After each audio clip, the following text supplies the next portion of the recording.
الحمد للہ رب العالمین والصلاة والسلام علی سید المرسلین وخاتم النبیین اعوذ باللہ من الشیطان الرجیم بسم اللہ الرحمن الرحیم۔ سورۃ بنی اسرائیل آیت نمبر 26 سے وآتی ذی القربیٰ، اور دیں آپ رشتہ دار کو حقہ، اس کا حق، والمسکین، اور مسکین کو، وابن السبیل، اور مسافر کو، ولا تبذر تبذیرا، اور نہ فضول خرچی کریں آپ فضول خرچی کرنا۔ اس سے پہلی آیات میں والدین کے حقوق بیان ہو رہے تھے۔ والدین کے حقوق کی ادائیگی کے بعد اب باقی رشتہ داروں کا نمبر آتا ہے، تو ان کے متعلق اللہ تبارک و تعالی نے اس آیت میں حکم دیا ہے وآتی ذی القربیٰ حقہ، کہ دیں آپ رشتہ دار کو اس کا حق۔ رشتہ دار کون ہوتے ہیں؟ عام طور پر جب رشتہ داروں کی بات آتی ہے تو ہمارے ذہن میں وہ آس پاس کے لوگ آنے لگ جاتے ہیں، اور آس پاس کے گھر بھی کون کون سے گھر ہمارے رشتہ دار ہیں وہ آنے لگ جاتے ہیں، لیکن ہم یہ بھول جاتے ہیں کہ ہماری رشتہ داری تو اپنے گھر سے ہی شروع ہو رہی ہوتی ہے، اور سب سے قریبی رشتہ دار تو ہمارے گھر میں ہی ہوتے ہیں، لیکن یہ ہمارے ذہن میں نہیں آتا۔ عام طور پر رشتہ داروں کا تذکرہ آئے تو وہ دور کے آنے لگ جاتے ہیں۔ رسول اللہ صلی اللہ علیہ وسلم کی حدیث ہے، ایک صحابی نے رسول اللہ صلی اللہ علیہ وسلم سے سوال کیا کہ میرے حسن سلوک کا سب سے زیادہ حقدار کون ہے؟ تو رسول اللہ صلی اللہ علیہ وسلم نے فرمایا امک، تیری ماں، اور ثم ابا کا، پھر تیرا باپ، ثم ادنا کا، ادنا کا، پھر اس کے بعد جو زیادہ قریبی ہے، پھر اس کے بعد جو زیادہ قریبی ہے، یعنی اس میں زیادہ قربت کو دیکھنا ہے۔ اب رشتہ داروں میں سب سے زیادہ حق اپنے ماں باپ کا، اس کے بعد اپنی اولاد آتی ہے، اور پھر اس کے بعد اپنے بہن بھائی ہیں جو بعض اوقات اپنے گھر میں ہی ہوتے ہیں، وہ بھی رشتہ دار ہیں، اور پھر باقی رشتہ داروں کا نمبر آتا ہے۔ تو ان تمام رشتہ داروں کی یہاں بات ہو رہی ہے وآتی ذی القربیٰ حقہ،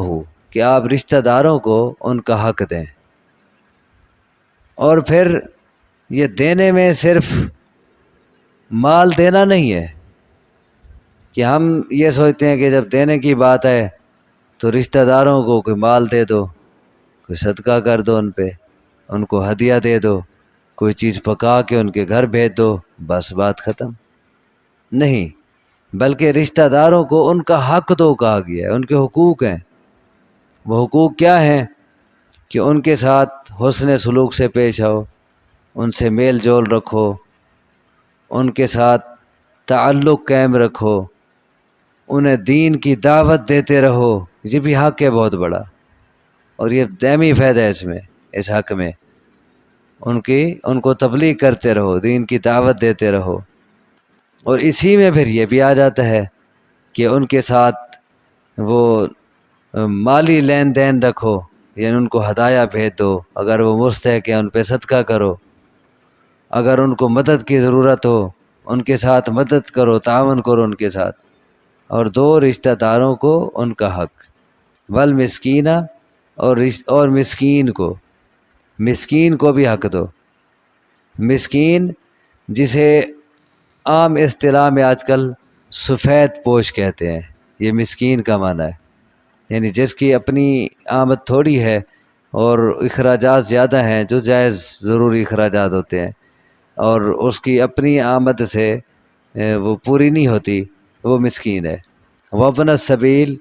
اور مسافر کو اس کا حق دو۔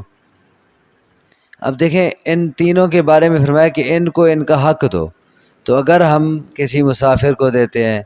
کسی مسکین کو دیتے ہیں، کسی رشتہ دار کو دیتے ہیں، تو یہ ان پہ احسان بھی نہیں ہوتا، کیونکہ یہ ان کا حق ہے، یہ انہیں ان کا حق دے رہے ہوتے ہیں جو اللہ تبارک و تعالی ہمارے ذریعے سے ان کو دلوا رہا ہوتا ہے۔ اللہ چاہتا تو براہ راست ان کو دے دیتا، لیکن اللہ ہمارے ذریعے ان کو دلوا رہا ہوتا ہے، لیکن یہ ان کو دے کے ہم کوئی احسان نہیں کر رہے ہوتے ان پر کہ بعد میں پھر احسان جتلائیں، بلکہ یہ ان کا حق کہا گیا کہ ان کے حق کی ادائیگی کر رہے ہو تم۔ ولا تبذر تبذیرا، اور نہ فضول خرچی کریں آپ،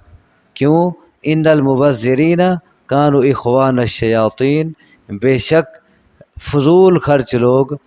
ہیں بھائی شیطانوں کے۔ لفظی معنی فضول خرچی، تبذیر یہ بذر سے ہے، بذر عربی میں بیج کو کہتے ہیں، تو تبذیر ہوا کہ بیج کی طرح پیسہ بکھیر دینا۔ جس طرح کسان بیج بوتا ہے نا، زمین میں بیج ڈالتا آتا ہے، وہ نہیں دیکھتا کہ کوئی جگہ پہ گر رہا ہے، کوئی غلط جگہ، صحیح جگہ پہ گر رہا ہے، کوئی غلط جگہ پہ گر رہا ہے، بس وہ گراتا آتا ہے۔ تو ایسے ہی بس پیسہ بکھیرتے آنا اور نہ سوچنا کہ یہ صحیح جگہ پہ لگ رہا ہے یا غلط جگہ پہ، یہ ہے تبذیر کا معنی، جسے ہم عام لفظوں میں کہہ دیتے ہیں فضول خرچی، ناجائز خرچ کر دینا۔ تو رشتہ داروں کو، مسکینوں کو، مسافروں کو ان کا حق دینے کا تذکرہ کر کے اس کے بعد ہی یہ کیوں فرمایا کہ فضول خرچی نہ کرو؟ اس میں یہ سمجھایا گیا ہے کہ ان کو جب دینا ہے نا تو ان کی جائز ضرورتیں پوری کرنی ہے۔ اگر ان کی ڈیمانڈ غلط ہے، اگر ان کی غلط ضرورتیں ہیں، شریعت کے خلاف ہیں، تو پھر ان پہ خرچ نہیں کرنا۔ یہ ساتھ اسی لیے فرمایا ہے کہ ٹھیک ہے ان کے حق ہیں، رشتہ داروں کو دو، مسکینوں کو دو، مسافروں کو دو، لیکن ولا تبذر تبذیرا کی پابندی ہے، اس کا خیال کرنا ہے، فضول خرچی نہیں کرنی، ناجائز جگہ میں خرچ نہیں کرنا۔ اب مثلاً ناجائز جگہیں کیا ہو سکتی ہیں یہاں رشتہ داروں میں خرچ کرنے میں؟ ناجائز صورتیں کیا ہو سکتی ہیں؟ مثلاً شادی ہے تو شادی کے موقع پر ناجائز جگہ خرچ کر دینا، میراثیوں کو دے دینا، یا حد سے زیادہ تکلفات کرنا اور حد سے زیادہ پیسہ خرچ کر دینا، تو یہ ناجائز صورتیں ہیں۔ اسی طرح کسی کو اس لیے دینا کہ وہ اپنا نشہ پورا کر لے، بھی رشتہ دار ہے، اپنا بھائی ہے، اب نشہ تو لگ گیا ہے، اب اسے دو تاکہ وہ اپنا نشہ کرے، تو یہ نہیں دے سکتے۔ ولا تبذر تبذیرا کی پابندی ہے، کیونکہ یہ پیسہ جو ہمارے پاس ہے یہ ہماری اپنی رقم نہیں ہے، ہمارا اپنا نہیں ہے، یہ اللہ کی امانت ہے ہمارے پاس، اسی لیے یہ اللہ کی مرضی کے مطابق ہم اسے خرچ کر سکتے ہیں۔ اسی لیے اللہ نے بار بار جہاں خرچ کرنے کا حکم دیا ہے وہاں کہا ہے کہ مما رزقناکم، ہم نے تمہیں جو رزق عطا کیا ہے، ہمارا جو دیا ہوا ہے اس میں سے خرچ کرو۔ تو یہ اللہ کا دیا ہوا ہے، اللہ کی امانت ہے، اسی کے حکم پر خرچ کریں گے اور اس کی پابندیوں کو قبول کرتے ہوئے، جہاں سے اس نے روکا ہے وہاں رک جائیں گے، وہاں خرچ نہیں کریں گے۔ تو اگر ہمیں کسی کے متعلق پتہ ہے کہ ہمارے دیے ہوئے پیسے کو وہ زنا میں خرچ کرے گا، یا وہ نشے میں خرچ کرے گا، یا کوئی اور غلط کام اس سے کرے گا، تو وہاں خرچ نہ کریں۔ ولا تبذر تبذیرا، نہ فضول خرچی کریں، کیوں؟ ان المبذرین کانوا اخوان الشیاطین، بے شک یقیناً فضول خرچی کرنے والے شیطانوں کے بھائی ہیں، وکان الشیطان لربہ کفورا، اور ہے شیطان اپنے رب کا بڑا ناشکرا۔ فضول خرچ شیطان کے بھائی ہیں اور شیطان رب کا بڑا ناشکرا ہے، مطلب وہ بھی رب کے بڑے ناشکرے بن گئے۔ شیطان کے بھائی ہیں، دیکھیں بھائی بھائی سے کا معاون ہوتا ہے، بھائی بھائی کا ساتھی ہوتا ہے، بھائی بھائی کا دوست ہوتا ہے، تو یہ شیطان کے بھائی ہیں، یعنی یہ شیطان کے ساتھی ہیں، شیطان کے دوست ہیں، یہ شیطان کے ساتھ تعاون کر رہے ہیں، فضول خرچی کر کے، ناجائز جگہوں میں خرچ کر کے یہ شیطان کا ہاتھ بٹا رہے ہیں، شیطان کے ساتھ تعاون کر رہے ہیں۔ اور پھر جب یہ شیطانوں کے ساتھی اور دوست بن گئے، جب یہ شیطانوں کے بھائی بن گئے، پھر ہوں گے بھی کہاں؟ شیطان کے ساتھی۔ پھر جب مریں گے، مرنے کے بعد جہاں شیطان وہیں یہ جائیں گے، شیطان کے ساتھی ہوں گے۔ شیطان اپنے رب کا بڑا ناشکر ہے،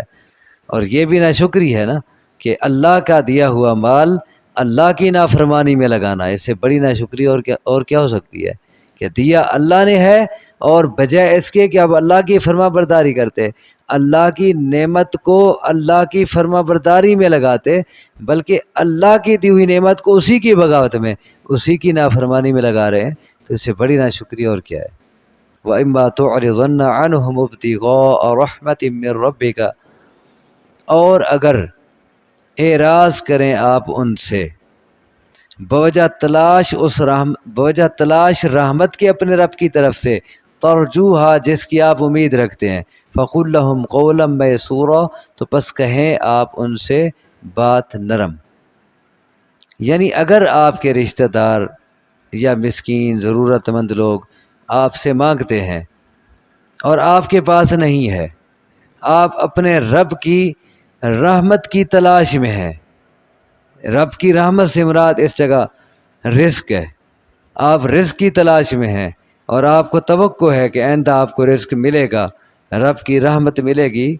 اور اس وجہ سے آپ ان مانگنے والوں سے اعراض کرتے ہیں، ان کو نہیں دیتے،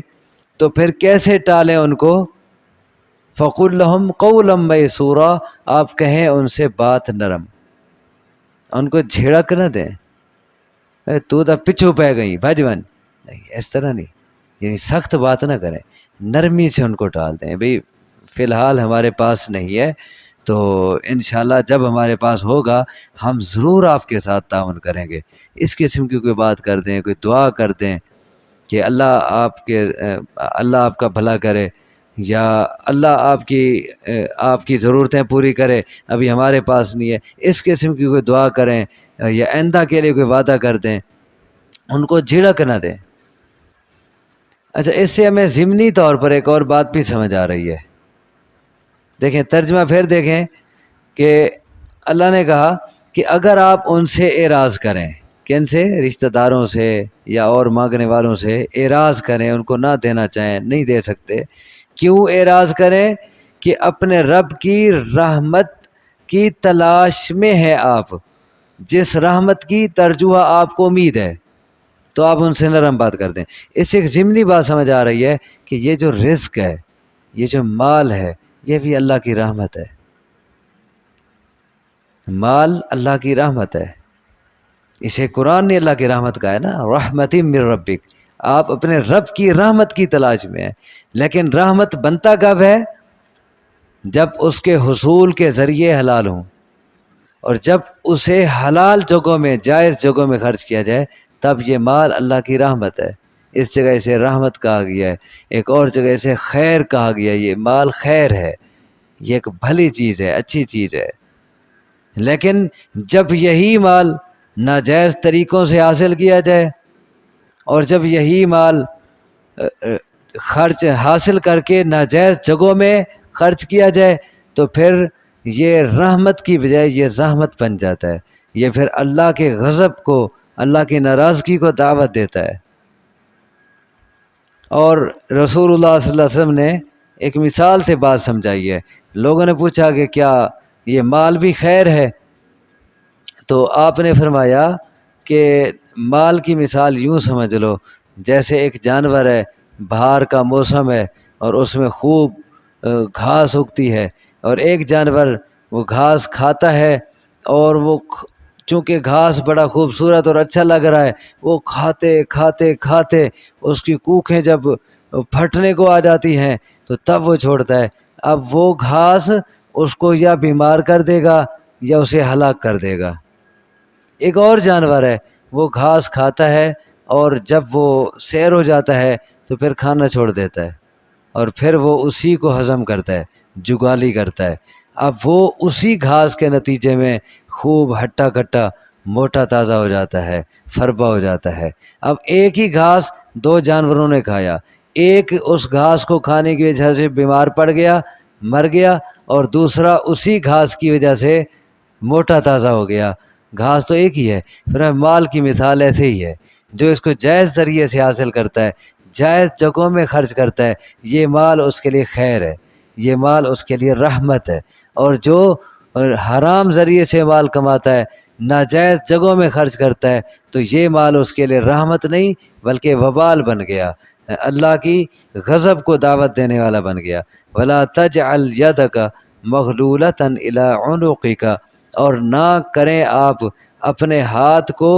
بندھا ہوا اپنی گردن سے، وَلَا تَبْسُطْهَا كُلَّ الْبَسْطِ، اور نہ کھول دیں اسے پوری طرح کھولنا، فَتَقْعُدَ مَلُومًا مَحْسُورًا، کہ پھر بیٹھ رہے آپ ملامت زدہ، حسرت زدہ۔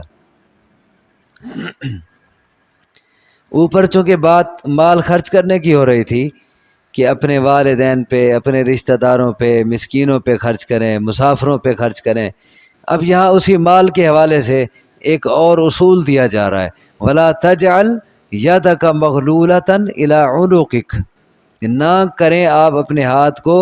بندھا ہوا اپنی گردن سے، مطلب بخل اور کنجوسی نہ کریں۔ دیکھیں ایک شخص کا ہاتھ یہاں بندھ جائے، یہاں رسا مار دیا جائے اسے، تو اس کا ہاتھ جیب تک تو نہیں جا سکے گا آپ کہ جیب سے کچھ نکالے،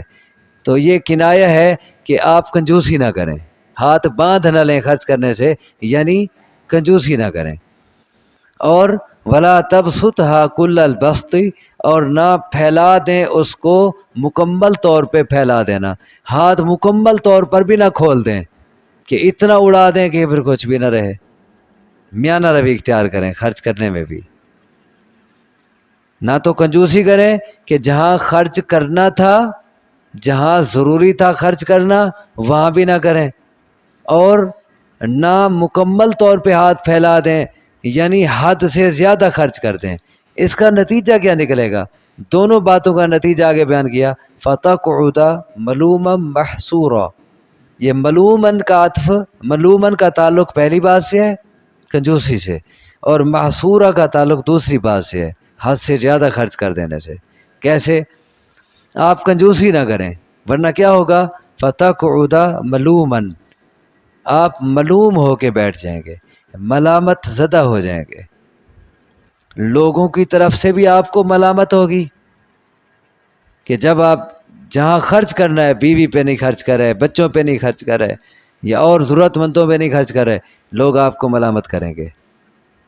اللہ کی طرف سے بھی آپ ملامت زدہ ہوں گے، اللہ کی طرف سے بھی آپ کی ملامت ہوگی، آپ کی برائی بیان ہوگی، یا پھر آپ خود بھی نتیجے کے طور پر آپ کو اپنے آپ کو ملامت کریں گے۔ جب آپ آخرت میں اللہ کے پاس پہنچیں گے تو پھر کہیں گے اللہ مجھے واپس بھیج، میں تو مال چھوڑ آیا ہوں، مجھے خرچ کرنے دے، مجھے موقع دے، ملامت کریں گے اپنے آپ کو کہ میں نے کیا کیا۔ تو کنجوسی نہ کریں ورنہ آپ کو ملامت ہوگی۔ آگے محصورہ، اس کا تعلق دوسری بات سے ہے کہ مکمل طور پہ ہاتھ پھیلا نہ دیں ورنہ آپ حسرت زدہ ہو کے رہ جائیں گے۔ حسرت کا معنی کیا ہوتا ہے؟ افسوس، پھر آپ کو افسوس کرنا پڑے گا، اب تو میں خالی ہاتھ رہ گیا، میں تو سارا خرچ کر بیٹھا، پھر افسوس کریں گے۔ تو ایسے بھی نہ کریں، درمیانہ راہ اپنائیں، جہاں ضرورت ہو جائز طریقے سے خرچ کریں کہ اپنی ضرورتیں بھی پوری ہوتی رہیں اور جہاں ضرورت ہے ان کی ضرورتیں بھی پوری ہوں۔ صحیح بخاری کی روایت ہے، رسول اللہ صلی اللہ علیہ وسلم نے فرمایا، خیر الصدقۃ ما کان عن ظہر غنى وابدأ بمن تعول، او کما قال، فرمایا سب سے بہترین صدقہ یہ ہے کہ صدقہ کرنے کے بعد تو خود فقیر نہ بن جائے، یہ سب سے بہترین صدقہ ہے کہ صدقہ کرنے کے بعد تو خود ضرورت مند نہ ہو جائے، تجھے خود کو دوسروں کے آگے ہاتھ نہ پھیلانا پڑ جائے، اتنا صدقہ کر، یہ سب سے بہترین صدقہ ہے۔ اور ابتدا ان سے کر جن کی پرورش تیرے ذمے ہے، ان سے ابتدا کر اور پھر باقیوں کو بھی جائز حد تک دے، تیری ضرورتیں بھی پوری ہوں اور اوروں کے حقوق کی بے ادائیگی ہو، یہ ہے کہ ولا تبسطها کل البسط، کہ مکمل طور پہ ہاتھ پھیلا نہ دے ورنہ پھر تجھے افسوس کرنا پڑے۔ اللہ تبارک و تعالیٰ سے دعا ہے مجھے آپ کو سمجھنے کی، عمل کی توفیق عطا فرمائے۔ اقول قولی ھذا واستغفر اللہ لی ولکم وآخر دعوانا ان الحمد للہ رب العالمین۔